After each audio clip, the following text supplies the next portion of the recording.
মুসলমানের ঘরে ছেলে মেয়েরা রোজারেরা যুবকেরা আয় আমার নবী পাকের দেওয়ানারা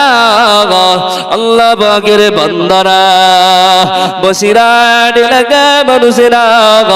ঠান্ডা মাথায় বুঝে রেখে দেন বাবা আল্লাহ পাক আল্লাহ তাআলা জানিয়ে দিলেন ইন্নাল আবরারা লাফি নাঈম ওয়া ইন্নাল ফুজ্জারা লাফি জাঈম আয় আমার বান্দারা দুনিয়ার জমিনে আমি আল্লাহ পাক আমি আল্লাহ তাআলা তোমাদেরকে পাঠিয়েছি তবে আমি আল্লাহ পাক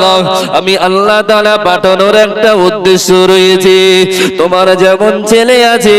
তোমার যেমন মেয়ে আছে তোমার যেমন সন্তান আছে তাদেরকে তুমি